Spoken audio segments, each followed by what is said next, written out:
humor is a really important part of our culture. Okay?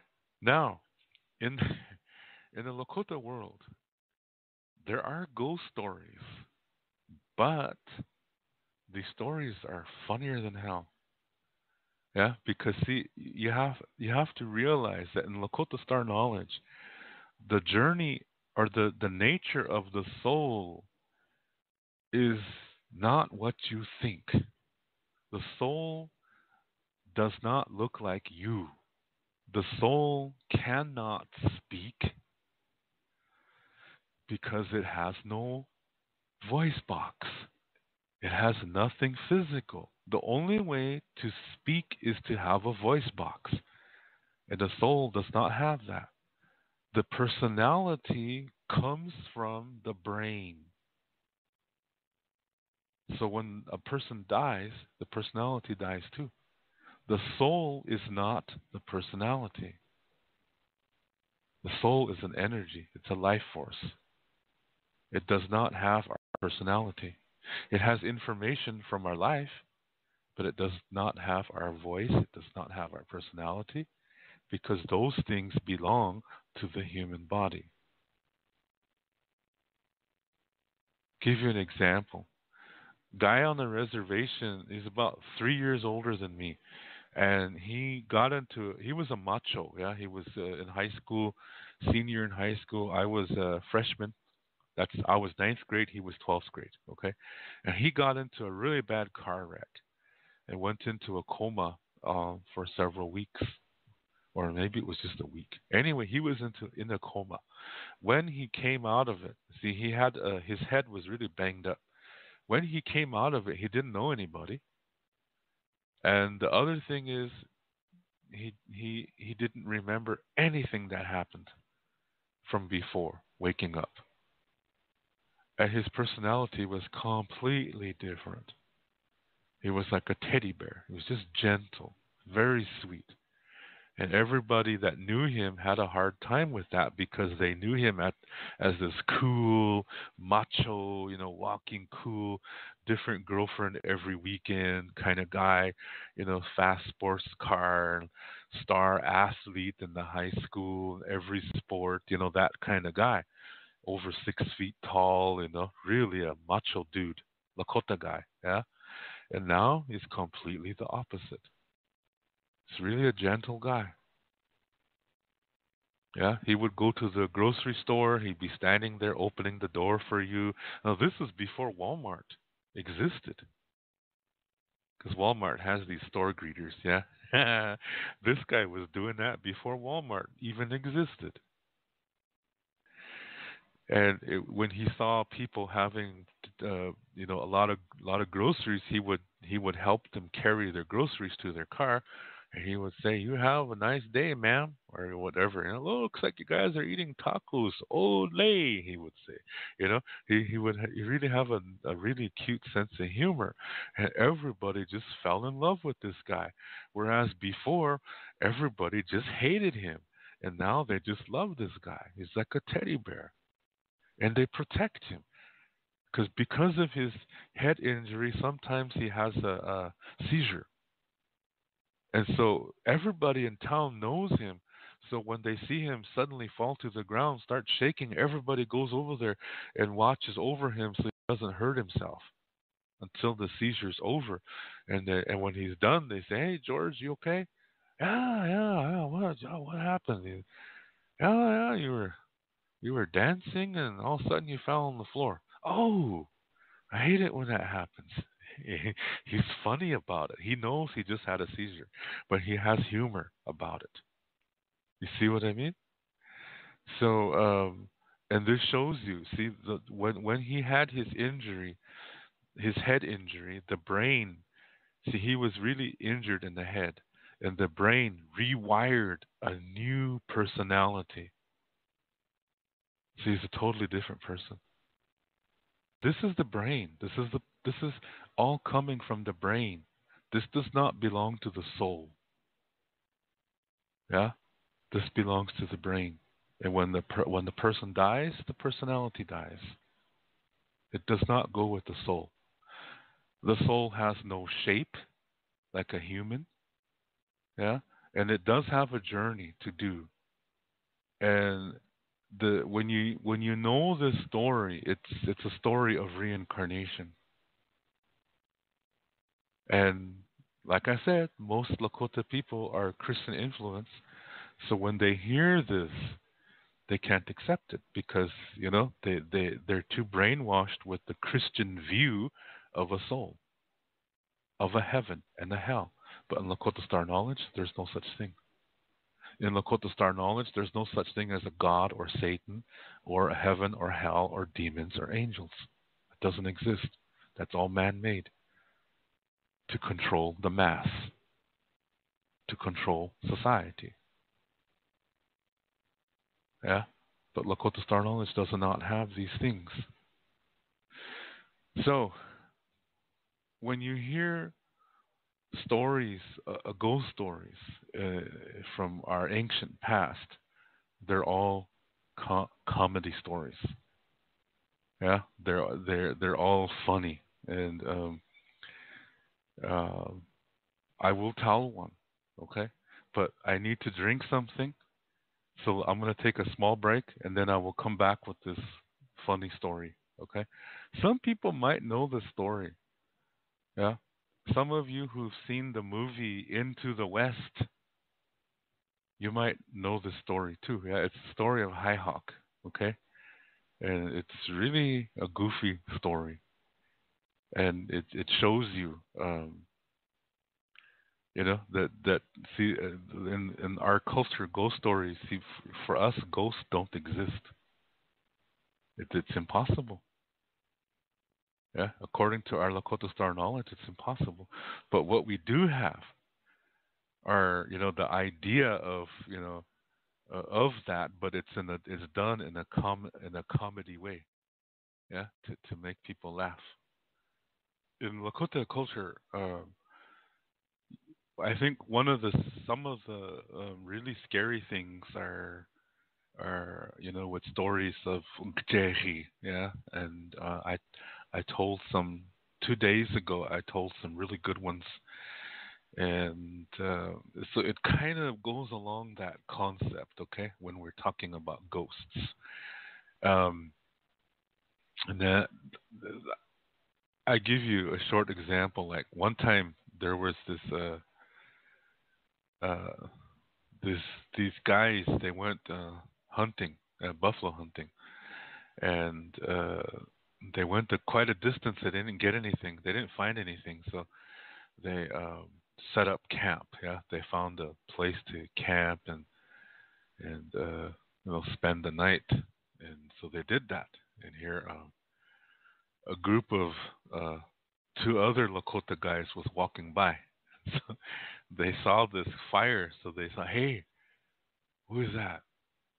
So they're looking and they said, "Oh, I think that's they were from the same camp, yeah." And so they said, "Let's scare them." So they said, "Okay." So they went. They found some place, that had water, and they put mud all over their body, and then they put like sticks in their hair and bushes and things like that. And they they came close to this group, and they start making scary sounds, yeah. And then these other of the first two, that are trying to sleep, and they heard this, and they sat up really fast, and the other two came running into the camp and screaming and everything, and then they they ran off like that. And these two guys were really scared. And they say, "What was that?" I think that was Wanagi. They say, "Ghosts." Yeah.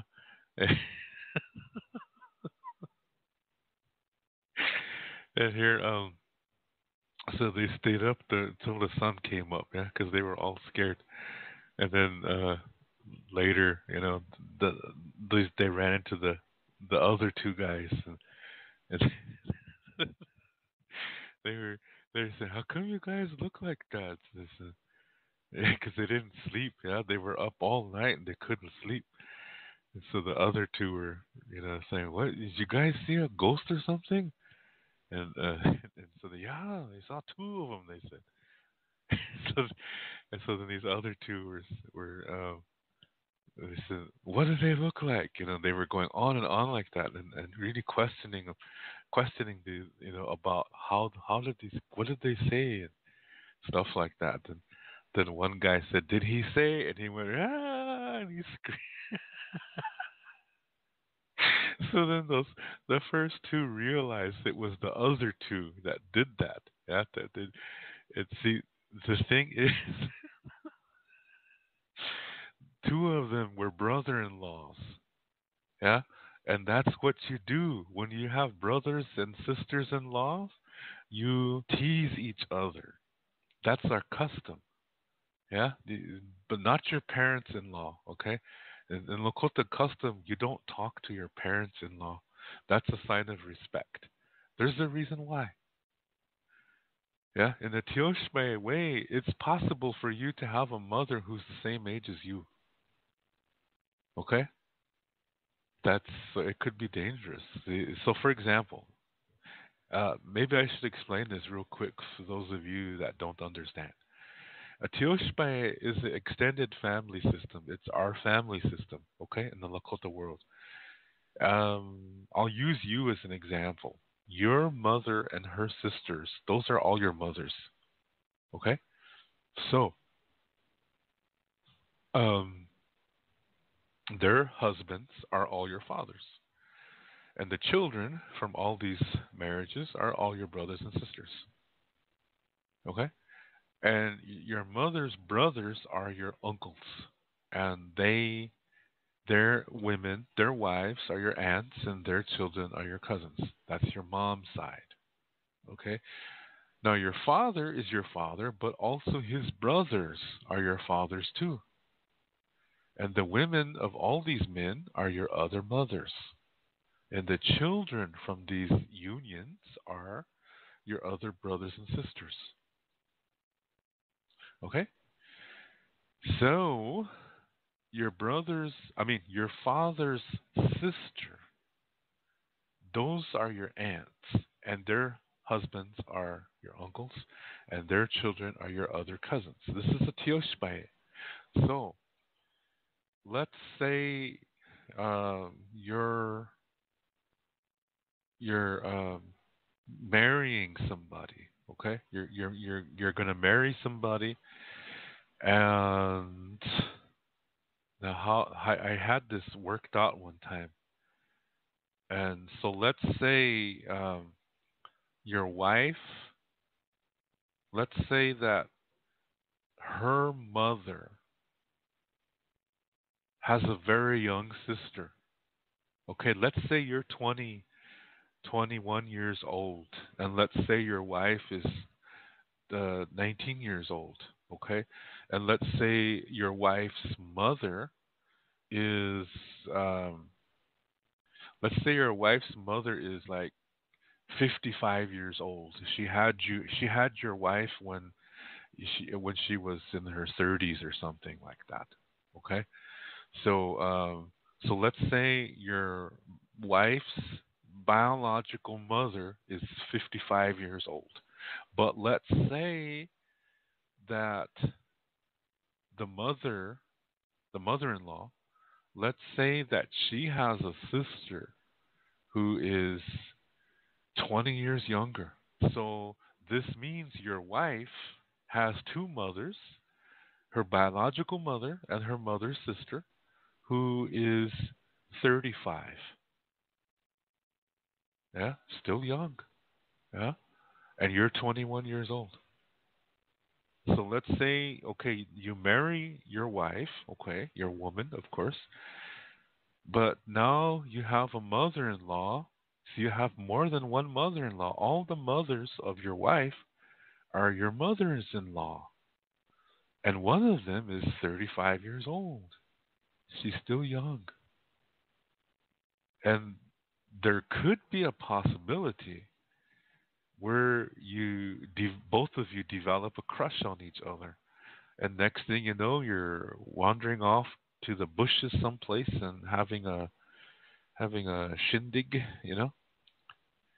So you're having an affair with a mother-in-law because this woman is young. Do you see what I mean? And that happened. So they made this law that you do not speak to your parents-in-law. And it happened the other way too, yeah, where just flip it, yeah, for the woman, the wife, yeah, that she might, you know, fall in love with one of her fathers-in-law. One of them might still be young, yeah, and so the same thing could happen to the girl. So this is the reason why they created this rule. And I usually talk about this on Valentine's Day because there's funny stories about that too. Okay? But with your brothers in law and your sisters in law and your cousins in law, you joke with each other, you tease each other. So when these two guys were, making camp for the night and yeah, and they were getting ready to sleep, and the second two guys came by, one of those guys recognized the other one of the other ones as his brother-in-law.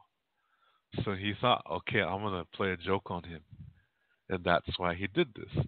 And so this was a brother-in-law joke, yeah.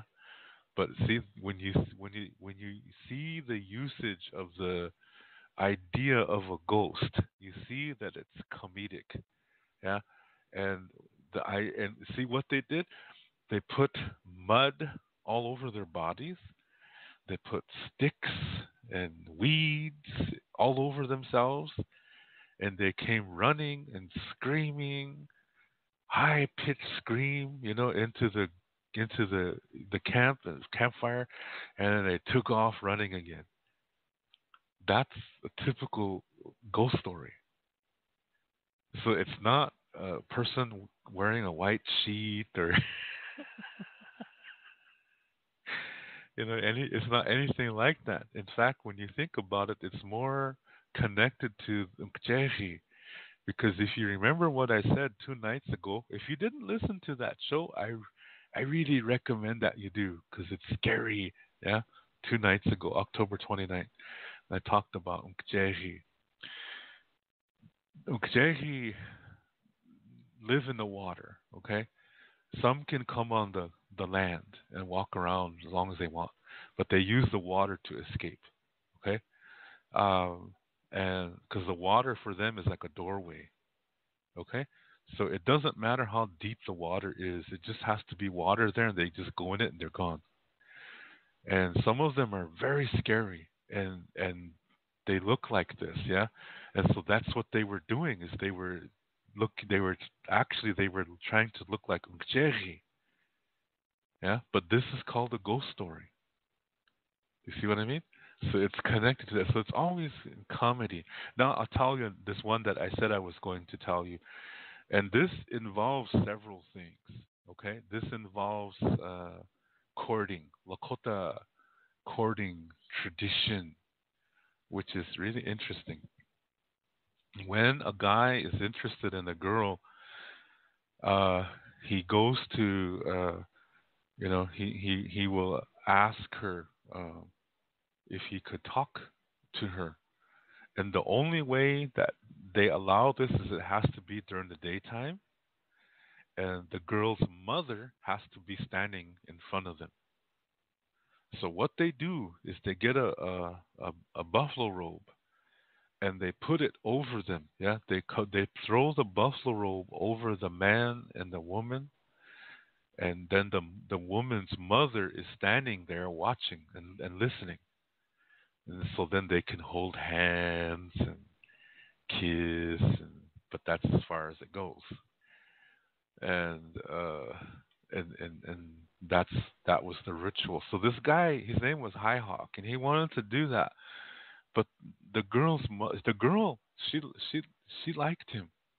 Yeah, she liked High Hawk, but um, um, her mother didn't. Yeah, because High Hawk is one of those Lakota guys that really funny things happen to. Yeah, because and this is not just in Lakota culture. You probably have people in your family too. Yeah, where there's always this one person that just funny things happen to him, or he says something funny, he doesn't even realize it until later. Yeah, when I was a kid, uh, I had a friend like that. His name was Kenny. Yeah, and he's still this way. And one time, he wanted to see. He lived in Eagle Butte as an adult. He was married to a girl over there, and I lived in Dupree. This is on Cheyenne River Sioux Reservation. It's 20 miles apart. It's about a half-hour drive. Okay. Oh, excuse me. Oh, sorry about that. Coughing fit. Okay. Well, Kenny, he was in Dupree and he couldn't. I don't know what happened, but he needed to go back to Eagle Butte to his wife, and he asked me. He said, "Hey, Dave, can I hire you to take me back to Eagle Butte?" He said, "I don't have any cash on me now." He said, "But he said when I get home." He said, "I got money at home. I can pay you for gas then." So I said, "Oh no, don't worry about it." So I, I I picked him up, and my mother wanted to come along because she wanted to go to the store. So because excuse me, the store in Dupree is really not that good. It's a small and not much selection, and it's really not a good store. So she wanted to go to Eagle Butte to the tribal food store because it was really good, called Lakota Thrifty Mart. I'll give them a plug because I used to buy food there, and they do have cool things there. All right. So we were driving, and my mother was talking to Kenny, and she said, "So you're married?" And Kenny said, "Yeah, yeah, I got married." He said, "So how long have you been married?" She said. So Kenny said, "It's a really long time." He said, "Let me think." He said, "Oh, about a year." He said.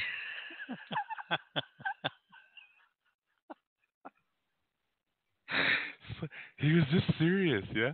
And then I started to laugh, and then he started to think, and then he started to laugh. He didn't even realize that what he said was funny, yeah. Oh, about a year. He's a really long time now. He's just 1 year. Shit, that was funny. But see, that's how Kenny was. He's just a funny guy. He is, I should say. He's still alive. He's really a funny guy, and he's just naturally that way. Yeah. Well, this is how High Hawk was. He was just a naturally funny guy, and goofy things just happened to him. Yeah. And excuse me. So warriors, they don't they don't really take him serious because he's always funny. Yeah. So they don't. They're kind of um, when they go to a buffalo hunt, they kind of don't want him around because he's always funny, and he might say something and make them laugh, and then they'll laugh and they'll scare the buffalo away, and you see what I mean. So so so for this reason, he didn't have too much experience hunting buffalo. Yeah. So see, this is the reason why this girl's mother didn't like him, because he said, "What kind of father is he gonna be? He's just a goofball, yeah."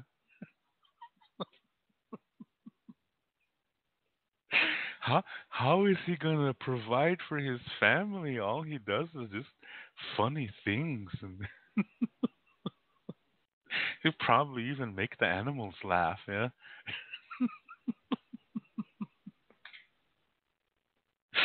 So the mother was really against this guy, yeah.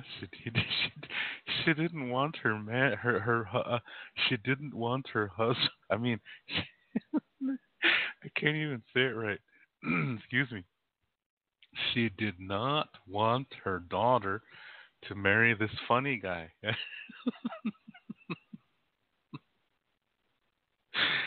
Oh man, I have cousins this way too, and they're just they're just hilarious. Yeah, it's always good to have them around when you're going through a hard time 'cause they find some way to make you laugh. Yeah, 'cause they're just this is medicine. Yeah, this is actually it's a sacred thing. so um so anyway, the girl's mother would always say no. Yeah, that no, you can't talk to this guy. He's a goofball and so forth. And another custom we have is when it's dusk. Yeah, when the sun just sets. This is a special time from sunset to nighttime. This is a special time. The other one is dawn. Yeah, from sunrise to just before the sun rises until the sun is fully in view. This is also a sacred time too, a special time. Two times, yeah. It's when the sun connects the day connects to the night and the night connects to the day. These are special times. So during the evening time, another thing a man will do is he'll stand behind the teepee of the family and he will go like that, yeah. And and what this means is that he wants to talk to the girl, yeah, because in evening time, yeah. But still, the mother has to stand in front of them, and. But this is one way he'll do that for the evening, yeah. So this one evening, he was standing behind a teepee.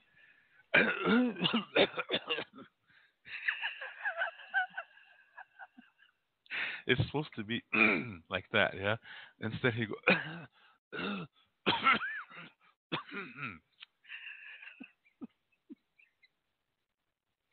he could he couldn't even write, yeah.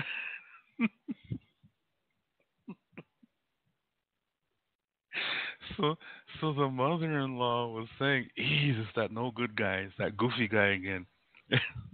And so he did that for a long time. She didn't come out because the mother would not let her daughter. She didn't want her daughter to talk to this guy.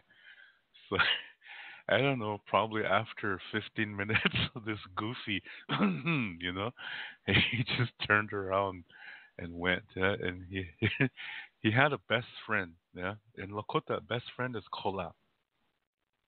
A lot of people think kola means friend. No, it doesn't. It does not mean friend. Okay, kola is a best friend. Kola is somebody you will die for, and who will die for you. That's kola, and only men can say this word. Yeah, for their male best friend. The women have the same concept, but their word is mashke. Yeah, that's today. A lot of people think that kola is your male friend and mashke is your female friend, and that's false. I mean, I've seen it in Facebook a lot where it's like, for example, I saw one young Lakota girl write in a Facebook post. She said, "Good ohi honey wash there, all my kolas and mashkes." She said, and that's totally false. Everything she said, this is totally false. We don't say he honey wash there for one thing. She's trying to say good morning, and we don't say that. Now we might say something like he honey kila lila tayan wa chion ke.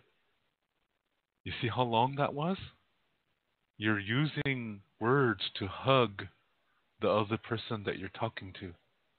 What this sentence means is, it's really nice to see you this morning. That's what you say. You don't just say good morning. If you just say good morning, it means you're in a bad mood and you don't really mean what you say. So my grandparents never said he honey washte.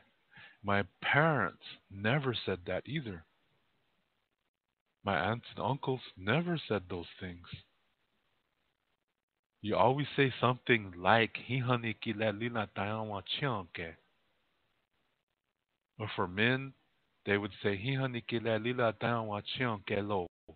See, it ends differently for men. Okay, you don't just say "He honey wash that." That if you say just "He honey wash that," that means you're cold-hearted. Okay, and mashke does not mean my female friends. No, no, no. Mm-mm. And women are not supposed to say kola because that's a man's word. And a man does not say mashke because mashke is a woman's word for their best friend. There is no word for just friend by itself. For everybody else, you call them by how you're related. So if it's a cousin, you say cousin. If it's somebody you're not related to, you still call them cousin. So this is when this is correct usage of kola and maske. Okay, so for High Hawk, he had a kola, best friend. These two would die for each other. They're best friends. Okay, so High Hawk's kola was giving him all this advice. Yeah, what he can do to win this girl's heart. So they had what's the next plan? Yeah, what are they going to do next? And so they were thinking, and the kola said, I know. He said you can be a wanagi, yeah, and come into the camp, as a wanagi. That's a ghost, yeah, and then you can um, scare everybody, and then grab the girl, and uh, and then run off with her like that, yeah. So High Hawk said, "Oh, geez," he said, um, "I don't want to scare her, though," he said. So High Hawk Kola, he said, "Don't worry," he said, "I will tell her." He said, "I will tell her what you're gonna do, and so she'll know that this is you, and so I'll just tell her to pretend to be scared, and then what do you call it? Um, and then and then you can take it from there. Yeah. So High Hawk was saying, okay, well, I guess that'll be the plan then. Oh shoot, I'm missing something. Hang on, I missed a part of the story. This is important. I missed a crucial part of the story. Let me backtrack, okay? Okay, so High Hawk, his did not work, yeah, because his sounded like like that. It really wasn't good, yeah. So, and the mother-in-law knew that it was him, and so she didn't let the girl um what do you call it see him. And so High Hawk had another plan. He said, okay, he's gonna kidnap her, yeah. So, so his next brilliant idea was to, the plan was, that he knew where she slept, yeah, in the teepee. So actually, she told him that where in the teepee um, was her place where she went to sleep. So he said, "I'm going to steal you." He said. So she said, "Okay."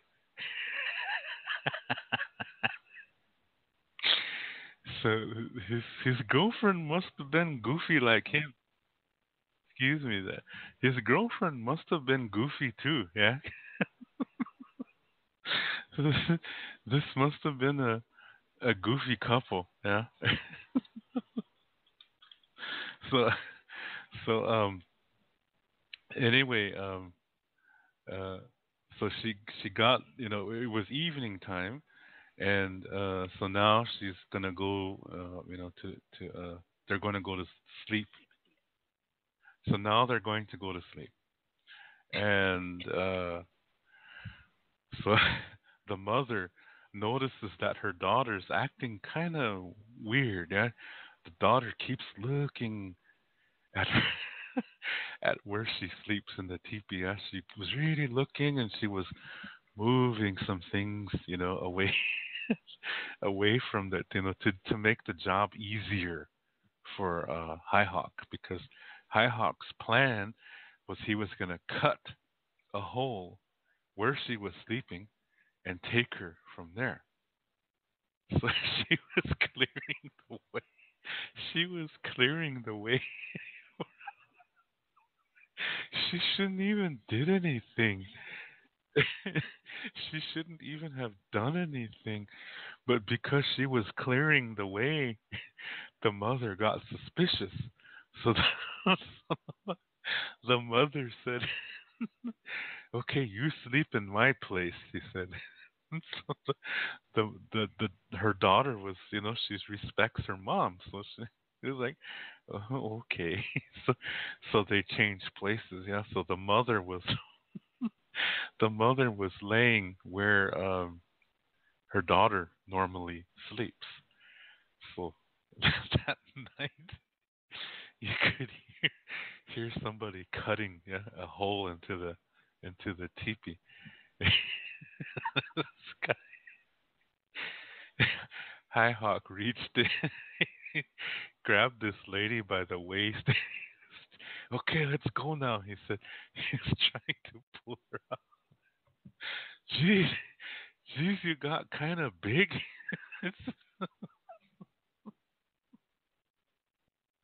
And then the woman, the mother, she said, "Yeah," and then she turned around and really smacked him in the head. Yeah, that's when he realized that was her mother. Yeah, so he took off all in shame. Yes, he, he almost stole his future mother-in-law. Yeah. uh, she, oh my gosh. Excuse me. So the next plan was this. His his best friend, yeah, his kola said, "I know." He said, "Let's make you into a wanagi, and then you can come riding into the camp and scare everybody, and everybody will run out. Yeah, everybody will take off, and and he said, I'll catch your the girl. I will tell her before, yeah, that you're going to do this. So I'll meet with her." And he said, "Run away, and we'll meet you." He said, "I'll bring her to you." And so he said, High Hawk said, "Okay." He said, "Hey, this is going to be rugged," but he said, "Okay."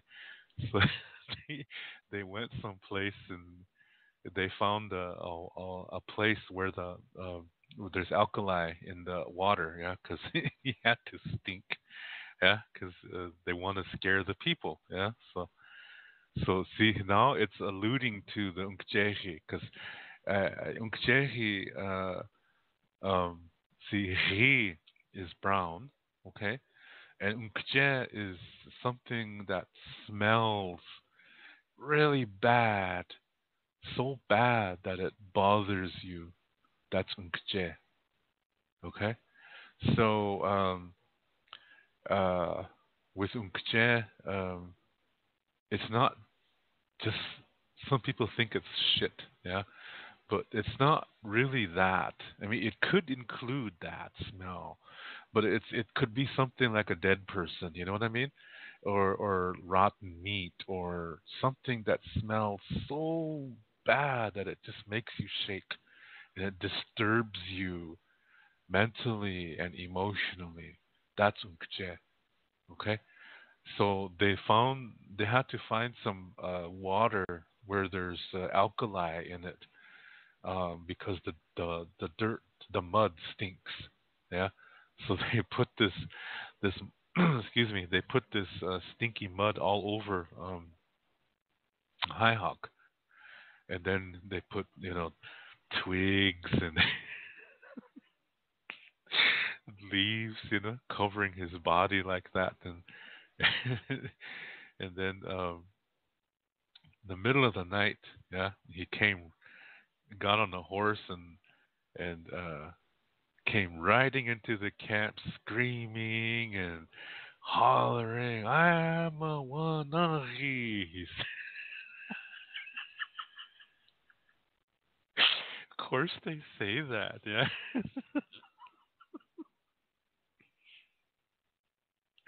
The people came, dogs were barking. Everybody came out and they saw this thing riding around the camp and just smelled bad, and mostly everybody got scared. So they just ran out of the camp, and this girl started to run, and here the mother-in-law, she got scared too because she just woke up, yeah, and then the mother she said, "Wait a minute.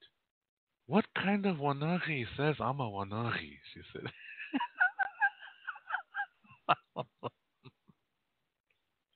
And then the second question is, what kind of Wanagi rides a horse?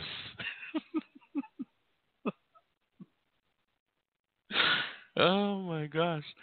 And so the next she started to, she was really thinking fast, and then because in real life, I mean for real, if Nkjehi comes around, or a Wanagi, the horses freak out.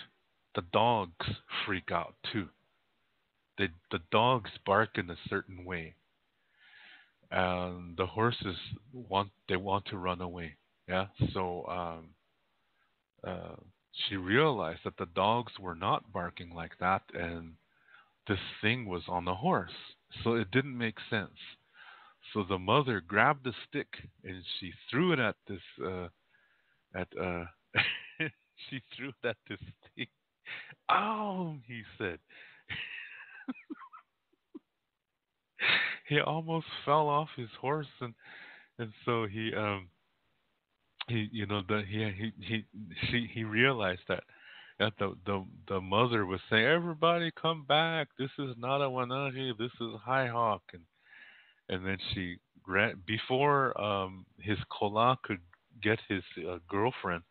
The mother got her first. Yeah, so she held her daughter, and and and and so the plan failed. Yeah, so he was riding uh, he was riding off. Oh, now I remembered. His horse threw him off. Yeah, his horse threw him off, and so when he was trying to escape, he got on a different horse, and this other horse didn't know him, and the horse couldn't stand the smell, so the horse was trying to throw him off. But High Hawk he hung on to the horse really, really tight. So this second horse started to run. Yeah, it just ran and ran, and High Hawk was trying to stop the horse, but the horse wouldn't stop. It just ran and ran and ran and ran all night. Yeah, and early in the morning, it stopped at a camp, and he thought it was his camp. So he came running in, and here, the dogs started barking, and everybody came out, and they saw him standing there. They thought it was a ghost, so they all took off. Here, all that time they were Crow Indians. See, this is to make a joke on the Crow Indians that they're scared of anything. Yeah. So, so he said, "Hey," I said, "Oh shoot," he said, and so he saw that they took off from their camp so fast that they forgot their horses. So very quickly, yeah, he he started to gather those horses, and run the horses back to where he came from. Yeah, and on the way he ran into his kola, so they stopped someplace to wash all this stuff off from High Hawk. Yeah, so they washed everything off, and then they continued to run these crow horses back to their camp. And when they came running in, there was like 40, 50 horses they were bringing in. And so High Hawk came to his the father of his girlfriend, and he said, "I give you all these horses for your daughter." And the father thought, "Wow, look at what he did." He said, "Did you do this on your own?" And High Hawk said, "Yeah." Just in a goofy way, but he did. Yeah, he did do this on his own. When you think about it, it just all coincidental. Yeah.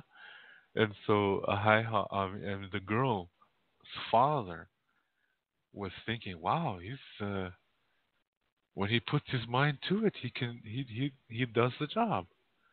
Yeah. So after that, he was really seen in a good way. Yeah, because he was saying people thought that he went into a Crow enemy camp, scared them all, took all their horses, and brought them back.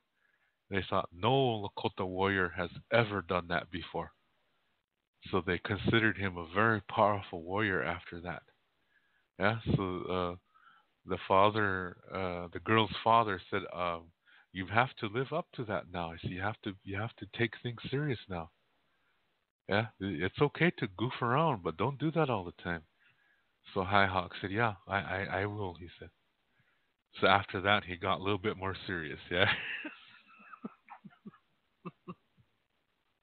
But everything just fell into place. Yeah, you see, sometimes life is that way. When you try too hard for something, you end up failing all the time. Yeah, and then something happens and things go your way. You know what I mean? You just have to hang in there, like High Hawk. So he did end up with this woman, and he took life serious after that. He became one of their greatest warriors. Yeah, and he still had his sense of humor though, but he's a very funny guy. Shoot. So, so this shows you, yeah, the way the term ghost fits in Lakota culture. This shows you how it's seen. Yeah, it's always in a funny way, and it's always done for humor.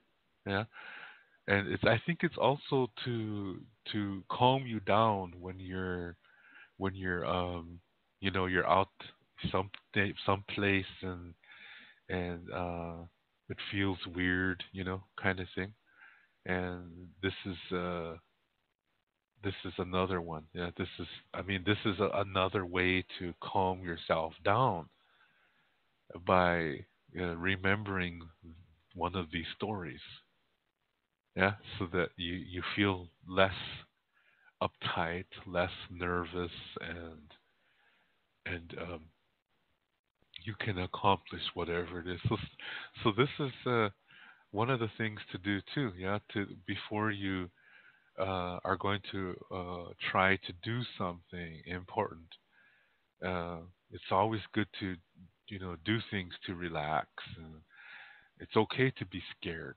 Yeah, because this helps you to look at everything to make sure you made the proper preparation.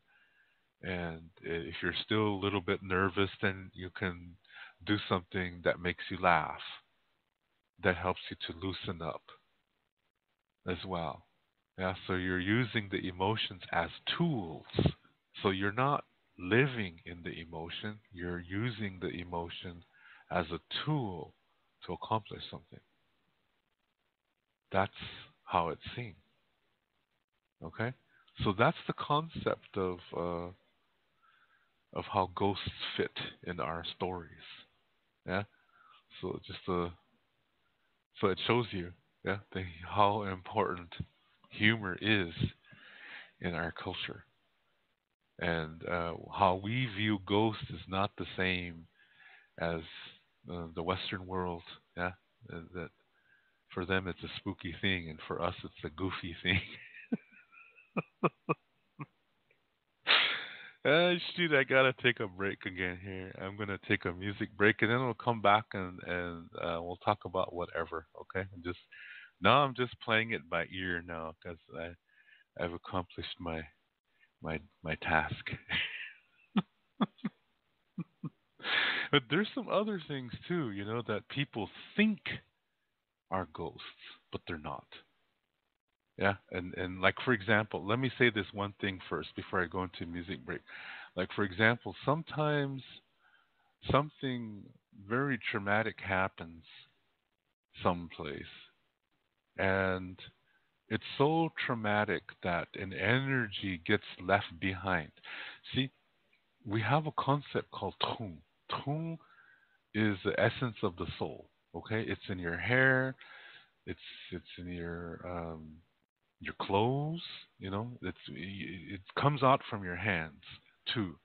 So like when you make something, like you're building something or you're cooking something, you're putting a part of your energy into it. Yeah. So when somebody makes you a cake or something homemade, it's really special. Yeah, it's a very special thing. Or somebody gives you their clothes, it's a very special thing too. One of our ceremonies is called hunka, and part of that ceremony, you're adopting someone as a relative, and part of that ceremony, you give each other your shirts because you have they have your tune, and now you have their tune. So no matter where you go, you're always together. See, that's part of that concept of tune. So um, it also happens like when something highly emotional happens, energy gets left behind in that location. Yeah. And it could be something really nice and it could be something very traumatic. For example, where the Wounded Knee massacre happened, it happened so fast that um, a lot of tune was left behind, and so this was this tune was it has what the people were feeling just before they were killed. They were scared. They were terrified. And that's the energy that got left behind. So, for about 100 years, in various locations of the massacre site, people would hear things. Yeah, they would hear people screaming, people crying, um, and and see, the first thing people think of is that these are the ghosts of the people who died. No, no, it's not. This was tune. Yeah, it's like a recording, and it plays over and over. It's like a loop. Yeah, a looped recording, and that's what they were hearing. And so they had to. I think it was in 1990. They did a ceremony, and it's called Nahig Luha, and part of this is to release. Yeah, and it's the souls were not trapped there. That's not what they're releasing because the souls are already gone. Okay, but what they're doing is they're releasing the energy that was left behind. In other words, they're neutralizing it. Now, once they did that, this stopped. Okay, so some people think, oh, their souls are free now. No, no, no. The souls were never there. Because remember what I said, in Lakota Star knowledge, the soul has no voice. So it couldn't have been the soul.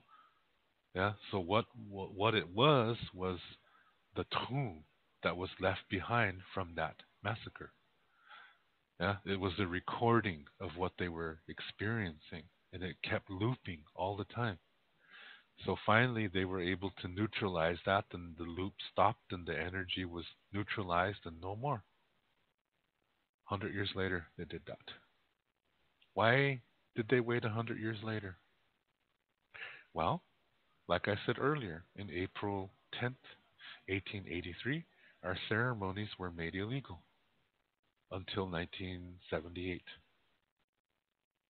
Yeah. So a lot of times people didn't want to touch this because it was against the law to do something like that. And in Pine Ridge, they didn't want to do anything because the people who died in the Wounded Knee Massacre, they're not from Pine Ridge.